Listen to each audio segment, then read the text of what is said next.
দিয়েও পারবো না। আপনাদের ভালোবাসায় সারা জীবন আবদ্ধ ছিলাম, সারা জীবন থাকতে চাই। আপনাদের খেদমত করার সুযোগ আল্লাহ রাব্বুল আলামিন যদি দেন, তাহলে এটাই হবে আমার জন্য জীবনের সবচেয়ে বড় পাওয়া।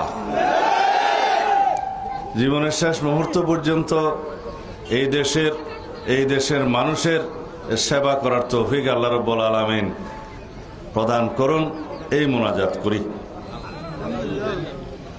পেকুয়া উপজেলার আমার নির্বাচনী প্রচারণার শুরুতেই আমি এই জায়গায় দাঁড়িয়ে আপনাদের সাথে কথা বলে আজকে শুরু করছি।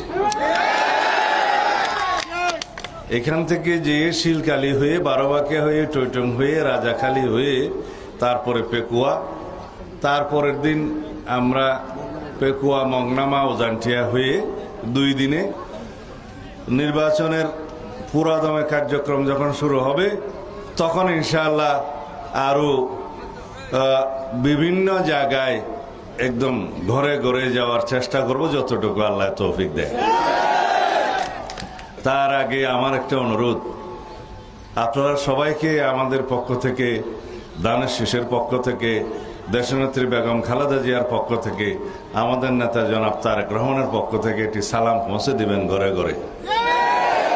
দিবেন তো? সবাইকে দানের শীষের পক্ষে সালাম পৌঁছে দিবেন। আমার নেত্রী, দেশনেত্রী বেগম খালেদা জিয়ার সুস্থতার জন্য সবাইকে দোয়া করতে বলবেন। আমাদের নেতা জনাব তারেক রহমানের পক্ষ থেকে সবাইকে সালাম পৌঁছে দিবেন। 2 নম্বর, আমাদের জন্য সবাইকে দোয়া করতে বলবেন। আমরা সবার দোয়া প্রার্থনা করছি। 3 নম্বর, দানের শীষের পক্ষে একটা ভোট প্রার্থনা করবেন। 2 হাত তুলে ইনশাআল্লাহ। এই দেশের মাটি, এই দেশের মানুষ আমার প্রাণের মধ্যে।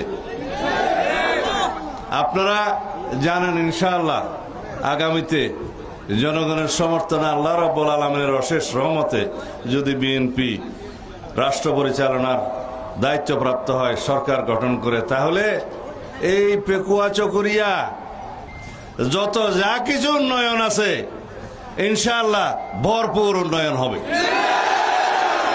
আমি একটা করে নাম ধরে বলতে গেলে বহু সময়, কিন্তু উন্নয়ন পরিকল্পনা আপনাদের সাথে আলোচনা করে